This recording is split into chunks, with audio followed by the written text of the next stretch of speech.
Just so we're clear, I'm only speaking as myself today. I am not a representative of the U.S. government. I am not a representative of my current employer. I'm pretty sure neither one of them would be really happy with me up here talking, but I feel it's part of my duty as part of this community to kind of give you some stories that are personal stories from this community, as what I took into the government, what I learned while I was in the government, what I saw that was a little bizarre while I was in the government, and what I'm taking back out of it. And there are 4 stories I'm going to tell you that all have some kind of unexpected outcomes and unexpected twists. You've probably heard about some of these stories in the media, but these are kind of different back origins to them that you haven't heard before. I'll do my best to be as accurate as possible, but I'm going from memory from some of these, and some of these go back several years. Memory is imperfect, so I apologize in advance. So, I'm not trying to piss off or be pro or con any particular community, but I want understandings, which is why I'm trying to tell these kind of non-obvious stories. Somebody had tweeted me something encouraging me to do this talk, saying anything we can do to help people understand each other is good, because of course prejudice is bred from ignorance and exclusion. So you can kind of consider this my transparency/trip report from 3 years inside the DoD. Not long after I started working at DARPA, I got funding approval for the first of one of many programs that I would actually run. I know most folks are only familiar with a few of them. The first program was something called CINDR, and it was focused on super evolved advanced persistent threat. The program had nothing to do with whistleblowers, had nothing to do with humans. It was targeting autonomous software. Now, there was an author at Forbes magazine, Andy Greenberg, who found out that Julian Assange and I knew each other and have kind of known each other for, I don't know, like 20 plus years. And he wrote an article that, the way I read the article, attempted to pit me and Julian against each other, claiming that CINDR was a response to WikiLeaks. You know, a sexy story of hacker friends, you know, who have now find themselves at odds, one trying to spill the government secrets, one trying to protect the government secrets. Yeah, it's a sexy story. The problem is it's entirely untrue, because CINDR had nothing to do with that. So since he and other folks wanted to kind of make a story about me and Julian where there was no story before, I figured I'd tell you an actual story about me and Julian. This first story is called How the DoD Unintentionally Created WikiLeaks. So it was 2009. I had yet to go into DARPA. I was over in Germany for the CCC Congress, which, by the way, is awesome. And by the way, Berlin is freezing in December. So it's a couple blocks from the hotel over to the Congress, and I braved it across. It takes about like 10-15 minutes before your lips come back and you can actually start to form words again. So there was this talk that I wanted to see at the Congress, and I watched it. It was great. There was a gap between the next talk that I wanted to see, and the whole decision was, do I go back to the hotel and go out in the frigid Berlin winter, or do I find something else to kind of pass the time? It's CCC, it's easy to find things to pass the time there. And there was a talk that was going on about WikiLeaks. Remember, 2009, no State Department cables, no nothing like that at this point. WikiLeaks had been around, but it wasn't kind of in the popular vernacular. It wasn't a household name. So I look and go, oh, what it's taking to run WikiLeaks, you know, how we do it behind the scenes operationally. I'm like, that's cool. And the talk's in English and it's inside, so yay. And I'm looking at it and I'm like, Julian Assange, you know. And the name was ringing a bell, but it didn't mean anything again, because of course, you know, hadn't hit it. Now I saw him up on stage, and you know, he's a kind of striking physical one, the kind of shocking blonde white hair, you know, sharply dressed, and I'm recognizing the voice. And it took almost the entire talk before it dawned on me that I knew him by a different name. I knew him as Prof. Some of you remember Prof. Some of you remember Strobe that he wrote like ages ago. You know, he was over at, it was suburbia.net, I think, with, you know, Prof at suburbia.net. And I was like, holy crap, this is the same guy who I've known, you know, for years. I hadn't seen him in like a decade, or I hadn't interacted with him online. At one point, I think he was even managing Sun's security updates and patches for all of the distributions for Sunos at sunsite.unc.edu. So we should have nominated that for possible or potential epic ownage. That's kind of cool if you think about that. So after the talk, I was all excited, and I went up to him, waited till the crowds kind of died, smaller crowds outside. He's having a cigarette, and I said, "Oh, this is going to be fun," because I cut my hair. I didn't have the. If you've seen the shirts, most people remember me looking slightly different. And of course, I'm like, oh, I'm gonna play with this a little bit. So, I walk up to him. I know he doesn't know my voice, and of course, he's not going to physically recognize me. So I do that whole hacker jerk sort of, say something that it's like, what the hell? How did they know that? And kind of to set up a state of detente. And I go, hey, when's the last time somebody called you prof? And he looks at me weird, and I'm like, oh, if you think that's weird.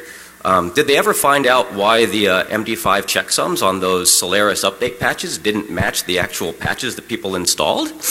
That was Sunsight, right? And he's just looking at me like, who the heck is this guy? And possibly because he hadn't heard the phrase prof for a while. And it could very well be that he had no clue what I was talking about with the latter one. And I go, hey, it's me, it's Mudge from the loft sort of thing. And he kind of relaxed, and we chuckled about it. And I was saying, hey, you were really, really passionate up on stage about WikiLeaks. What was the real impetus? What was the turning point that made you do that? Because the last I had seen you were leaving the hack scene, going off to academia to do your advanced degree. He was working on a cryptographically based file system, a rubber hose file system for duress-based decrypting. And I said, where'd you go? All the old gang and everything, haven't seen you. So we chatted, and he said, let's go out and have dinner. So, we spent the next several hours over food in Berlin. And we were chatting, and I wanted to know just how passionate he was and how far he was willing to go on it. So I asked him a hypothetical question. I said, let's suppose back in the day, my thing was I collected packet captures of everything. Let's assume some of those packet captures have you going into other systems. Beyond a shadow of a doubt. If I submitted those packet captures, kind of incriminating you to WikiLeaks, would you release them? And he looked at me, and it only took a couple seconds, and he said, hey, we get some very similar sorts of questions. Because people ask us, kind of on a parallel, if someone were to send us a list of the contributors to WikiLeaks, would we publish it? And the answer is that, we don't want to know who our contributors are because we want to keep the protection there, we being WikiLeaks. I'm speaking as him from memory here. So we try to get in touch with the folks that contributed, but we won't know who they are. So ultimately, in case that list is real, we would have to publish it. I was like, oh, that's cool. And then he just, we moved on to the next topic. Now, if any of you have actually interacted with him or know somebody who has, they'll tell you that he is a very smart person, and that's absolutely right. And it took me probably an hour to realize that he never answered my question.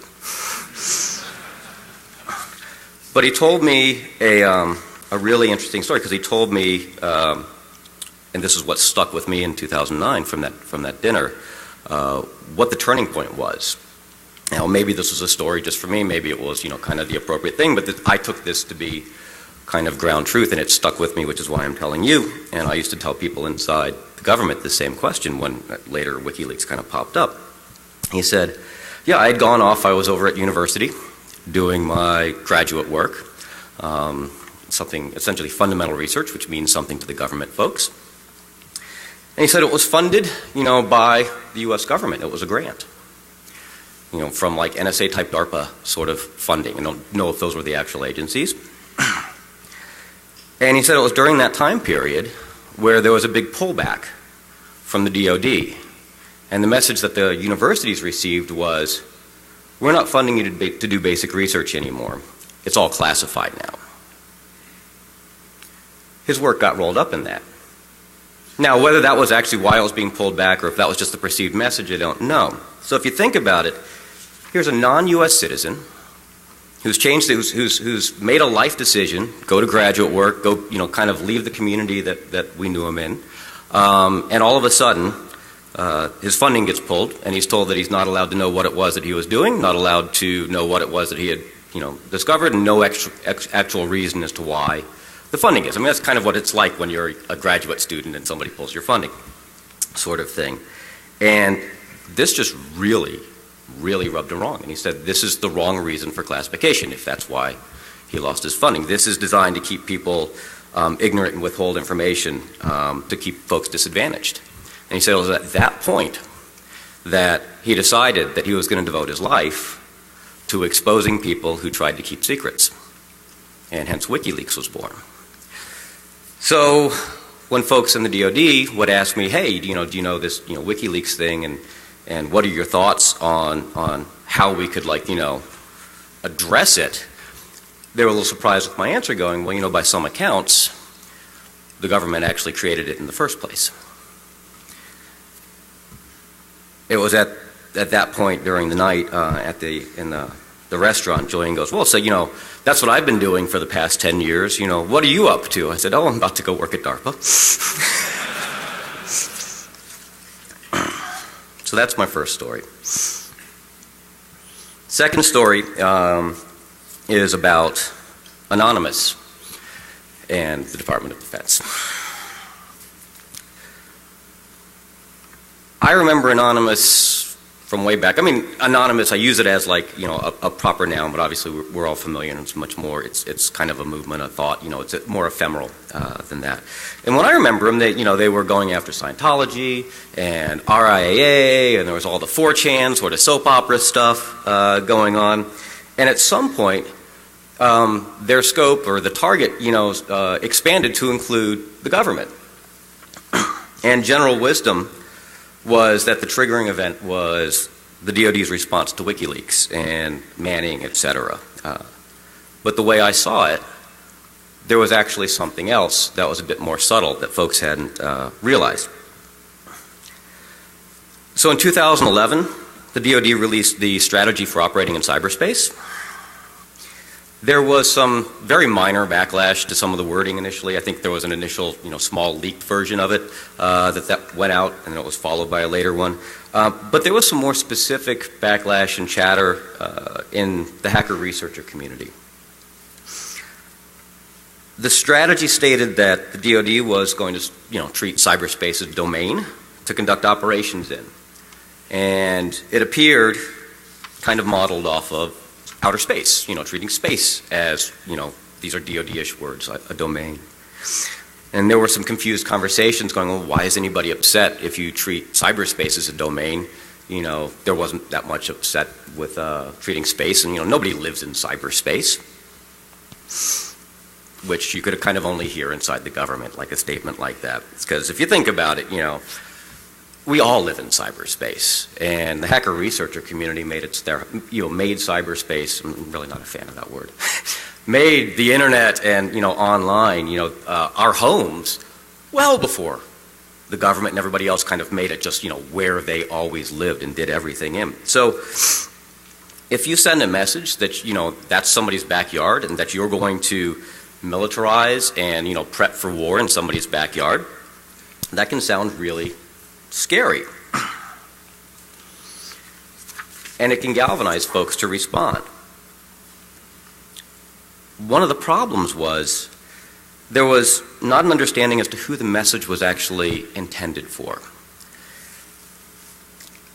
So in addition to treating it as a domain, they said something else, which was, and in response to, and I'm paraphrasing, but in response to hacks, we'll consider responding with kinetic force.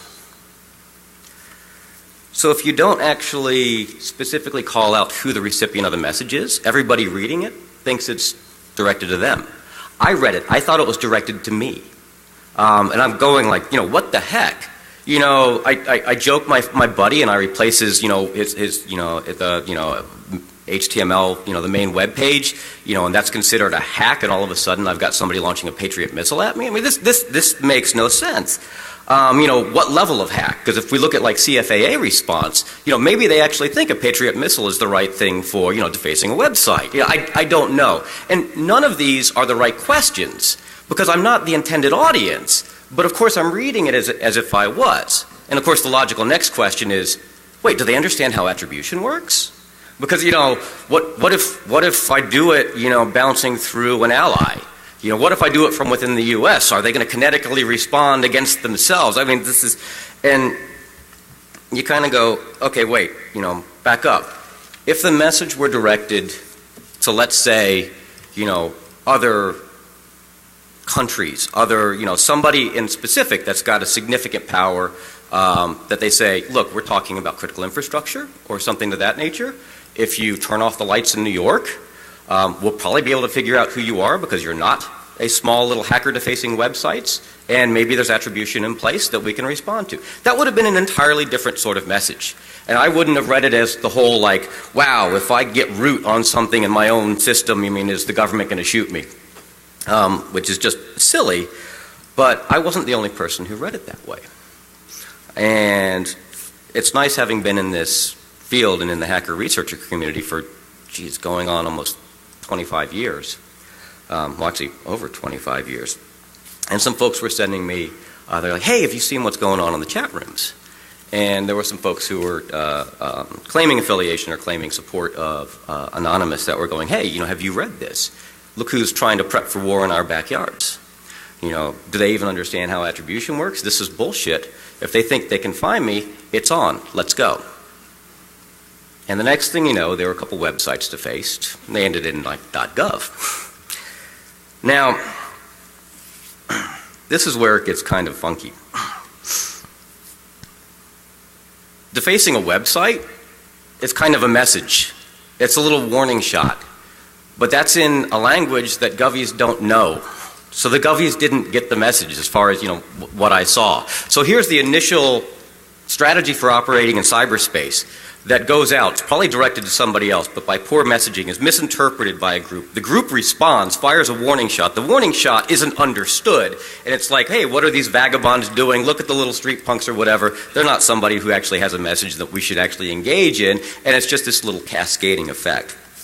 So that's kind of unfortunately where I saw, the expanding of scope and a lot of misunderstandings. I'm not saying the two groups should be friends. And I'm not saying one group is good and one group's bad. But when you send a message out into the world, and this is for both groups, you really need to make sure it's understandable by all the parties that are going to receive it. You can't assume it's just going to be read by the person you had in mind. With all love and respect, there's one very obvious commonality between the hacker researcher group and the government, and is that they can be very arrogant and expect everybody will speak their own language and that they don't have to speak anybody else's. And I think that's a really common mistake. So the recommendation for the government, from my vantage point of both sides, is figure out how your messages are going to be received by the more general populace of cyberspace, because we all live there now. This is actually a great opportunity for diplomacy. And you can kind of think of it like the lost city of Atlantis, because cyberspace kind of took them, I think, the world by surprise. Obviously hasn't been around that long. So what if Atlantis just popped back up and there was an advanced, very technically capable group of people there? You wouldn't sit there and ignore them. You wouldn't taunt them. You wouldn't attack them. You'd probably actually try and understand them and figure out how messaging to somebody else might be interpreted to them. You might even try and figure out where you guys already, see things eye to eye and where you have differences. So my recommendations to the citizens of cyberspace is keep in mind that the government, and in particular the DoD, has very specific focuses and goals. And they often only see things from their own point of view because they're really focused on doing that job. And when you read things that appear to be a message directed to you or your community, coming from an unlikely source, you should question whether or not the message is actually intended for you, or if it's just intended for somebody else and really poorly worded. And if you still think a response is necessary, you really need to think about the message that you're sending to make sure that you don't make the same mistake in return.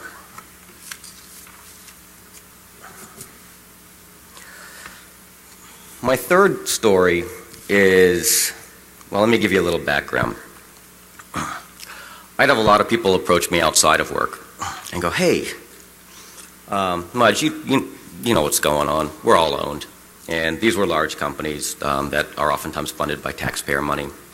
I'll just say that they're large government contracting organizations. And it's like, hey, why don't you start a program that actually pays us to go clean up the compromises, or at least figure out what happened and how bad the damage was? Isn't that your job?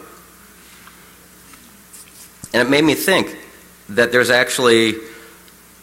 not a financial incentive for these companies to actually go fix the problems. So the next question was, is the inverse true? Can government contractors actually make more money by remaining compromised and continuing to lose intellectual property? So this talk is called Game Theory's a Bitch.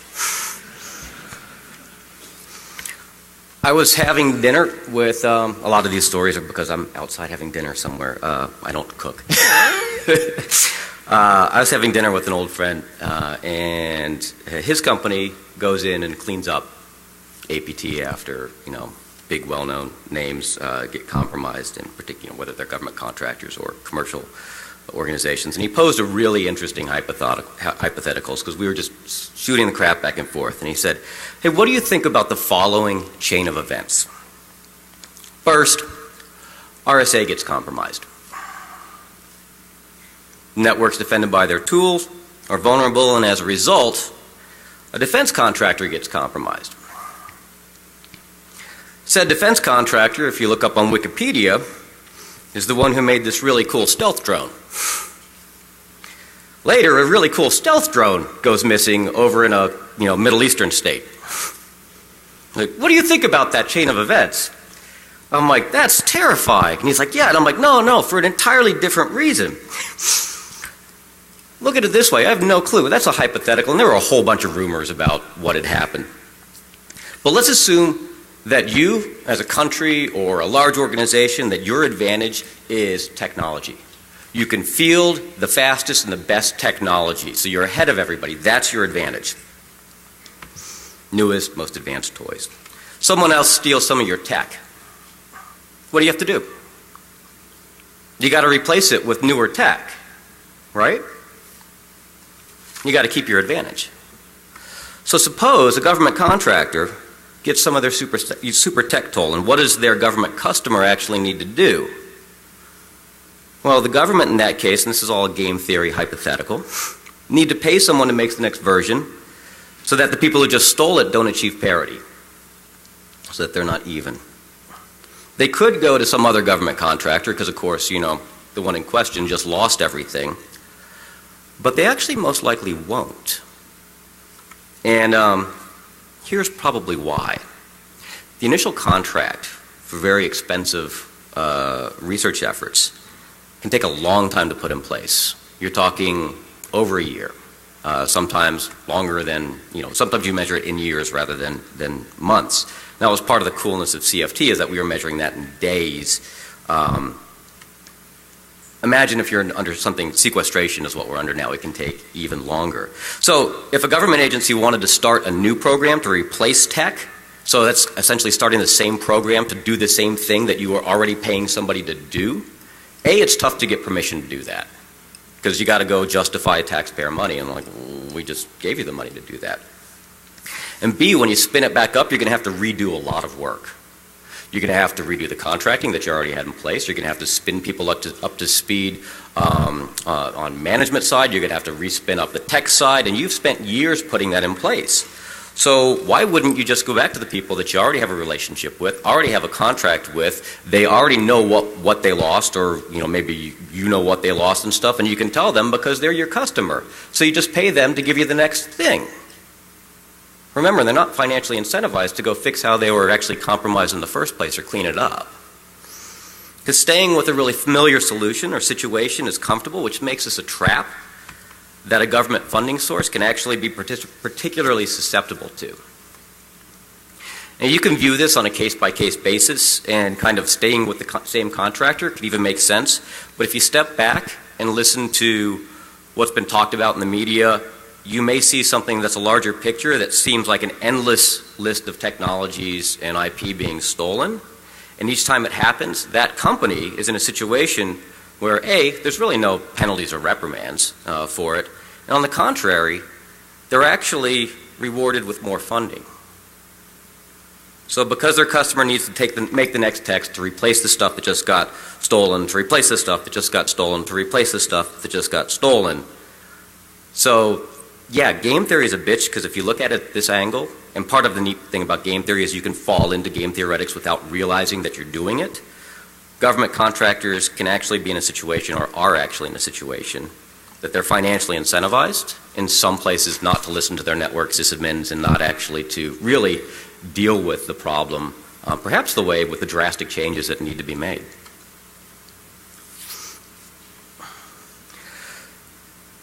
The fourth and kind of closing story, and maybe I'll do a fifth story about Barnaby Jack in Abu Dhabi. Yeah, I think I'll do that.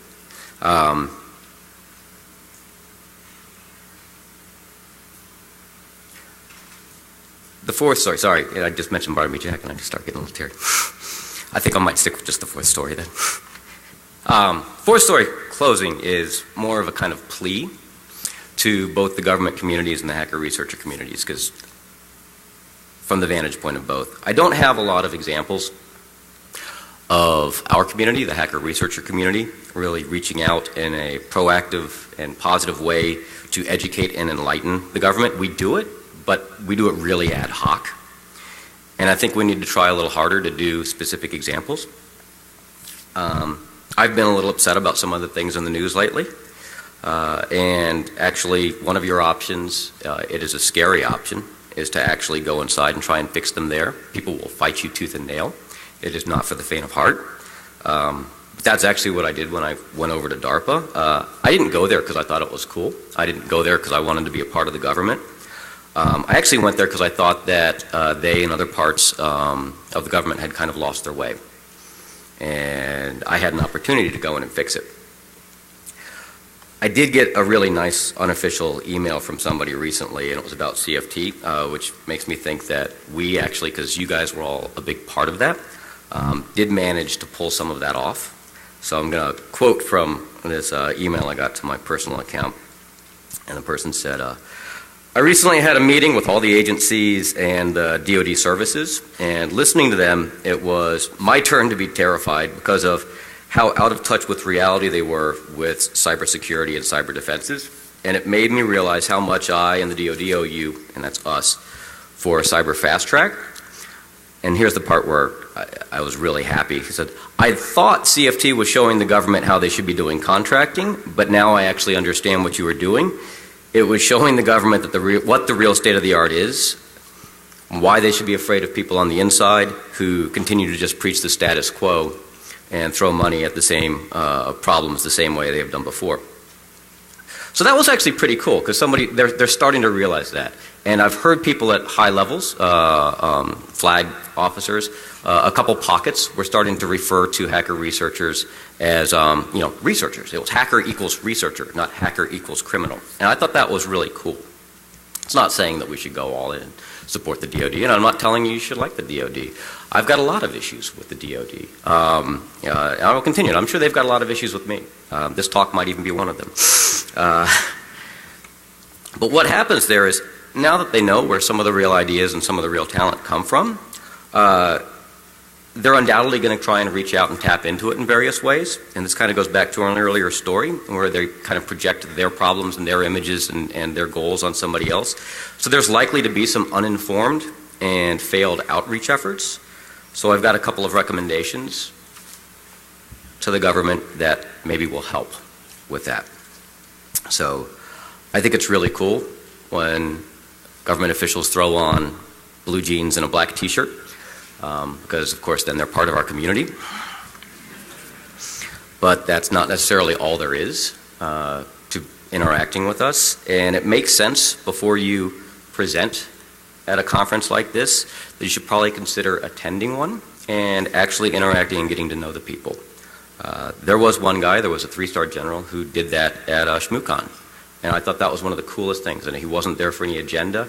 And I remember conversations with him afterwards. He actually had an understanding. He was like, oh, this is awesome. No, there's no way people should try and go in and mess with them or try and co-opt them or try, I was like, yeah, exactly.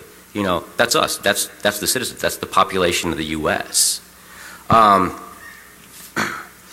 So the message, to the other ones who haven't really made that turn is go and actually interact. Now, the response I'd get was, the schedule's too crazy. Can't possibly do it. And I saw those schedules, and sometimes I was even on those schedules. But if it's important enough, I acknowledge they are crazy schedules. These guys work like bears, which isn't to mean that they sleep for half the year. Bad analogy as soon as I said it. I was going to say like a swear word, and bears came out instead. Anyway. If it's important enough for you to want to reach out to a community, you got to go out and you got to make the effort and you got to put it in your schedule and you got to go interact with them on a one-on-one level first, because that's showing your homework, and doing your homework shows respect. The next suggestion to them is, and this is what I tried to encourage inside, is you can't go out and do a recruiting pitch because it comes across really poorly. I used to get so bent out of shape when I would see a Govey stand up at a hacker conference, and I'm like, here it comes. We do awesome stuff, but we can't tell you anything about it. Trust us. You with the mohawk, if you shaved your hair, if you put on a suit, maybe even a uniform, stop smoking dope, you could come work for us and actually do something with your life. And it's like, that's how I interpreted it. Now, that might not be the message. It might just be a, look, we need help and we're trying to reach out to you. But it's just a take sort of message. What can you do for us today? What can you do for us now? And, to me it was offensive. What would it be like if you had a senior official from a very technical agency come out and actually give a technical talk? Because this is a meritocracy. That's where this community came from. And a meritocracy is your value in the community is based upon how much you contribute to that community.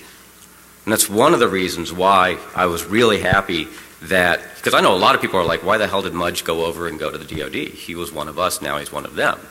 And I had spent 15, 20 years contributing to this community, and I wasn't about to stop. And when I was there, I was able to actually fight for this community and try and make sure that the interactions were a little bit better and that we were treated and engaged with normally. And those 10, 15 years of contribution gave me enough grace period, to build trust up again on both sides. And you've got to do that, and you do that by interacting with people. So the value of somebody in one of those agencies coming and giving a technical talk wouldn't be that you learn something really cool about how SE Linux was actually done and why it was done, or what the internal battles were to get it across. It wouldn't be that somebody's going through the technical components of one of the patents, one of the numerous patents that are out there, let's say IP geolocation, the ones that we've read about. It would actually be that they're engaging us and interacting with us in our own language and treating us as peers and starting a dialogue. So, I think I will give the Barnaby one after this, but I'm going to summarize this one here. Am I telling us, am I pleading that we should not challenge the government? Absolutely not. I think challenging the government is your patriotic duty as a citizen. I think it is very important to do. It's painful for both sides, but it's something that has to happen, and it's why we're such a great nation.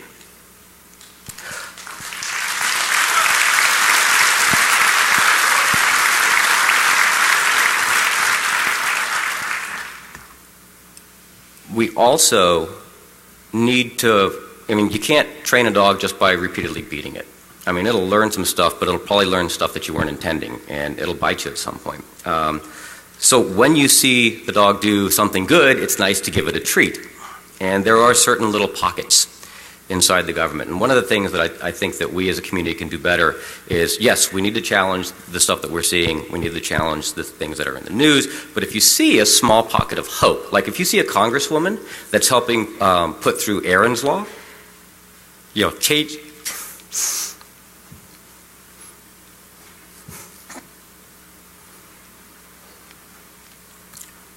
Changing things like CFAA,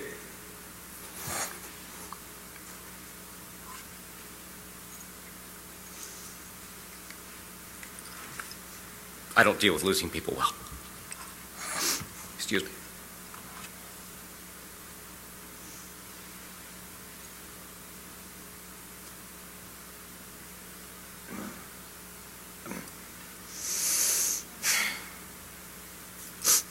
If somebody's going to change CFAA, we need to support them.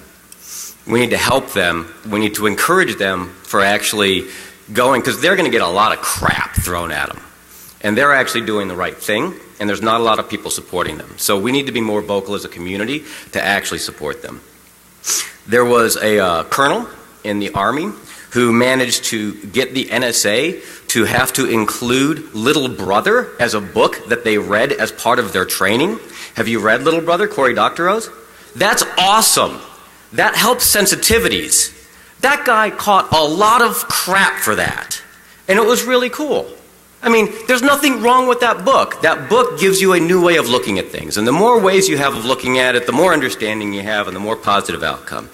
That guy is also, let's say he's colonel, he's over at West Point. His name's Greg Conti, I'll call him out. He was one of the people who encouraged the cadets to actually go out and talk at our conferences and contribute. So the build your own UAV at a 99.99% discount by Mike Wiegand was an example of that. And that's engaging, and that's actually sharing, and it created dialogues. At ShmooCon, he and his colleague walked through their training course that they ran at Fort Meade to try and socialize folks. It was Lessons of the Kobayashi Maru. I highly recommend you go watch this talk because he had to teach them how to cheat.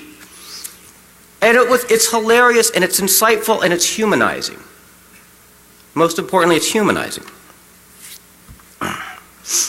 So where we see those pockets of hope and of outreach and of engagement, I'd just really like to ask all of us to try and figure out a way for each time we're challenging something else to try and encourage the good behavior. Okay, so let me try and get my Barnaby one without actually breaking down into tears here.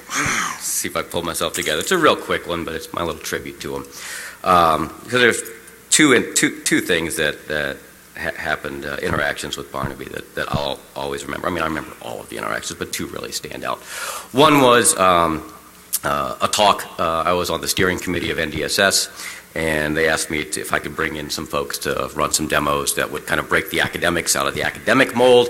And, you know, what better people than Barnaby Jack when he was working with EI and the rest of the EI team to actually come in. The problem is that the conference, you know, like a lot of conferences, is very cheap. They wouldn't pay them to come do the work or whatever. So I said, all right, guys, you know, the drinking bill the night before is on me. I'll just foot the bill myself, which is a very, very dangerous thing to do. Barnaby had a great time. I don't think they went to sleep. They just kept drinking. They were on in the morning. And the audience at NDSS, I don't think actually really understood how cool the technology was that was being demonstrated, because this is almost 10 years ago at this point, and Barnaby was remotely compromising a wireless router, replacing the firmware, and then trojaning the Microsoft updates that were going through it over the wire before they were delivered to the end system, and then they were demonstrating boot root where they were getting an Ethernet, so a computer that was told not to boot off the network. The Ethernet adapter was on the PCI board, so it had direct memory access, and it would still emit a boot P packet, and if you responded to it, the Ethernet board would actually shove it directly in memory and boot from the network even if your BIOS didn't have that capability. So of course they would say, here is your base operating system, as a little hypervisor, and then of course the operating system would load up on top of it. This is a decade ago. This was awesome. And the reason why I don't think any of the audience actually caught the technical part of those talks is because Barnaby nearly threw up on stage 10 times in the middle of trying to give that talk, and everybody in the first row was terrified that they were at some perverse form of a Gallagher hacker show. And then the other thing I remember about Barnaby was I had just gone in and I was working for DARPA, and my first public speaking engagement as a U.S. official was in Abu Dhabi.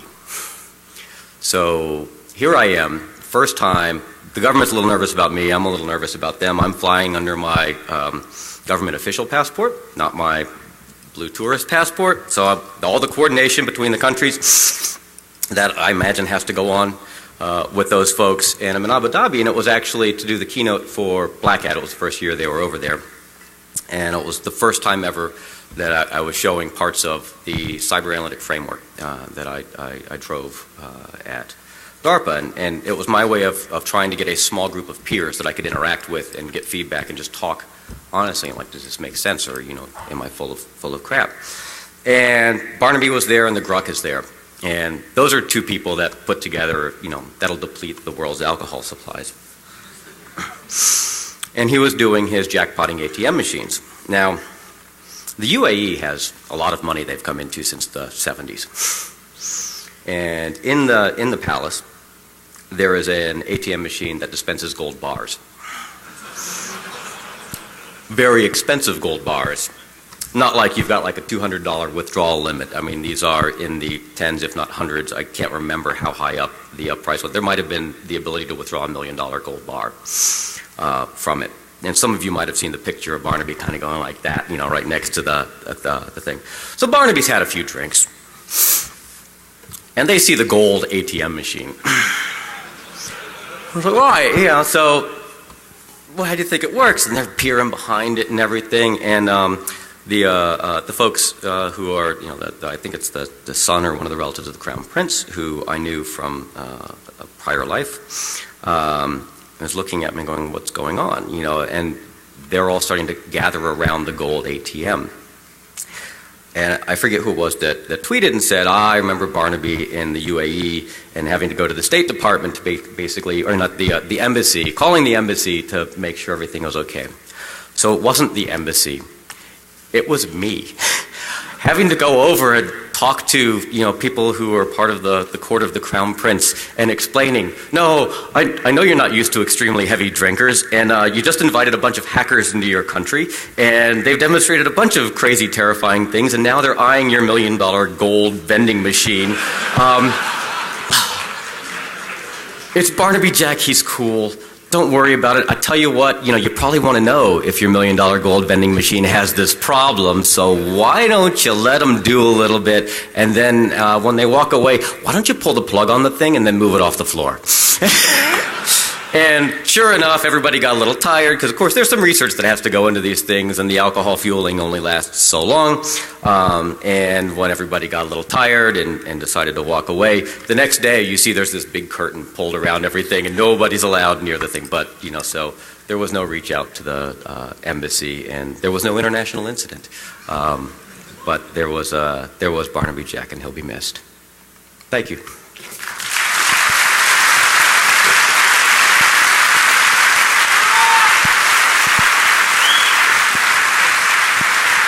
Can't go anywhere. Go on, buddy. Great talk. So, I'm John Oberheide, but I'm joined up here by just a very small subset of the CFT performers that were involved with Mudge's DARPA program, Cyber Fast Track. So, we want to take an opportunity. Hold on a second.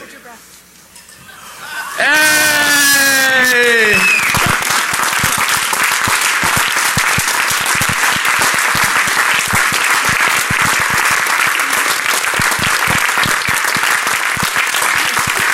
We really just wanted to get up here and thank Mudge for all of his efforts inside DARPA with this program. We all had a lot of fun. You've seen some of the research that's come out of it at Defcon and Black Hat, and there'll only be more that's coming out soon. But we also wanted to thank him for his entire career from Loft to DARPA and now onwards to Google. I'm sure there's many more interesting things to come. So please give your strongest round of applause for Mudge and everything he's done for the security community.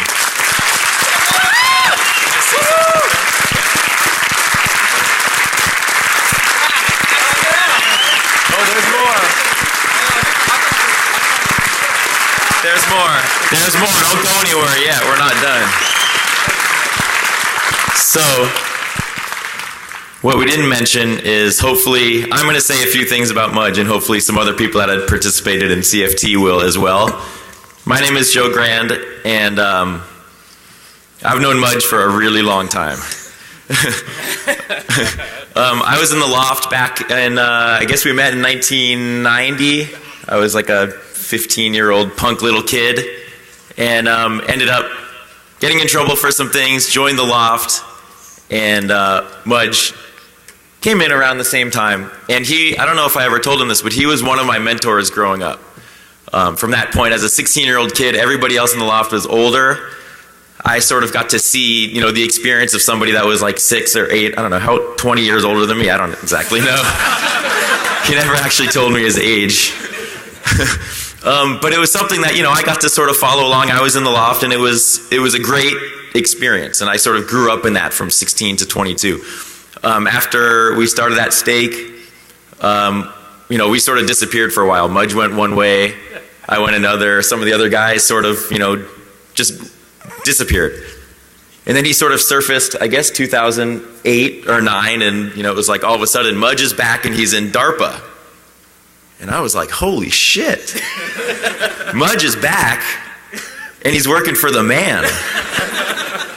And here I was, grew up with him in the loft, and there's a lot of stuff in the loft that you guys don't know.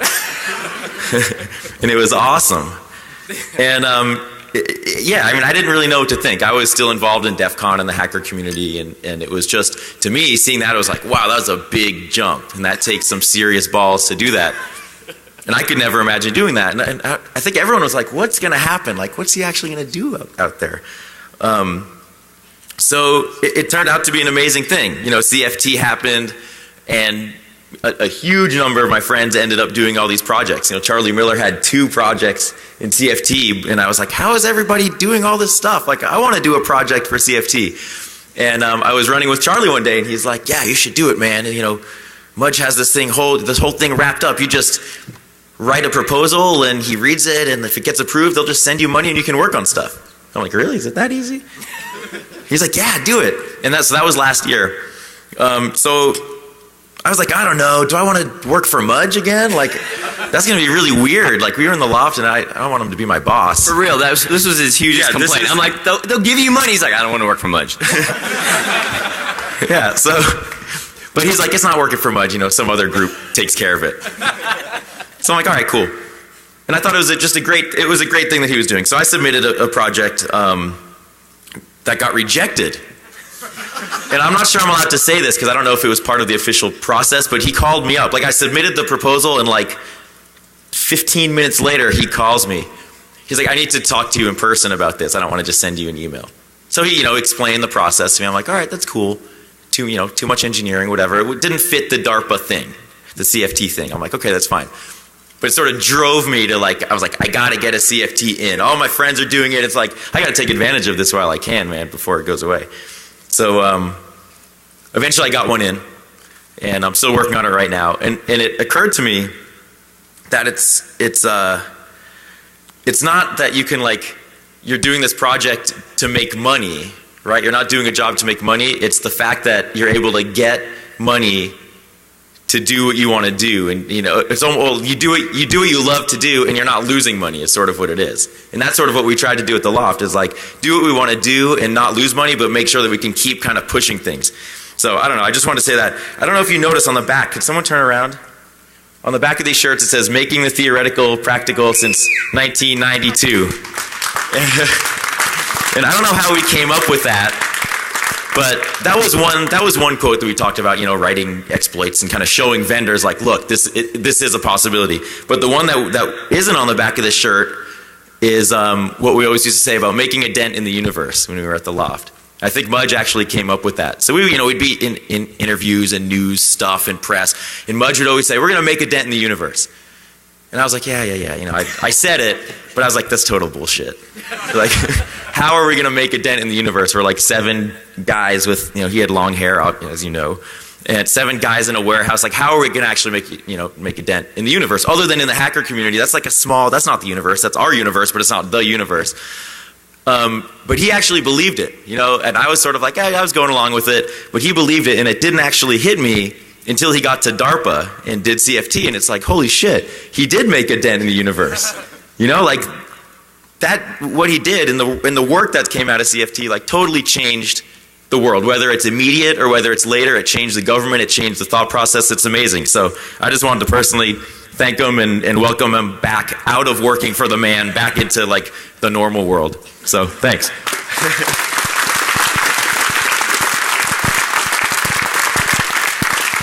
I do also have to say that Charlie is responsible for probably 70% of the CFTs that were submitted. I had a very similar phone call with him, I don't know, a couple years back. I remember distinctly. And, you know, people have a very interesting opinion of what it's like to participate in any sort of DARPA or government grant. And, you know, speaking with Charlie and learning about the streamlined process and the kind of low overhead it takes to get a grant through and actually get funding to, again, do what you want to do, was very attractive. So I think this program itself was wildly successful alone, but I think it's also changed a lot of our personal views about dealing with the government. I hope that can continue with CFT, with the next program manager. I would also say that BitSys, are there any of the BitSys guys up here? Yeah. So BitSys helped run the program for DARPA, so we'll all give them a round of applause ourselves because they were great to work with.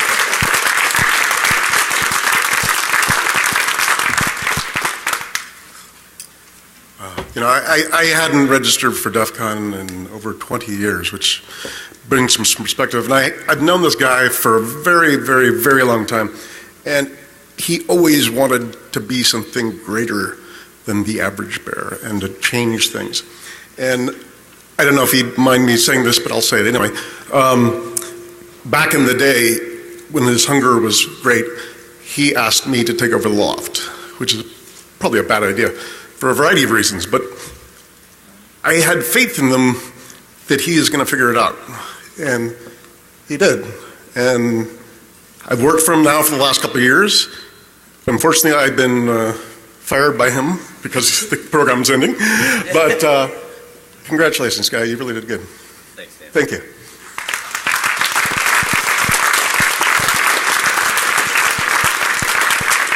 I just want to say something super quick.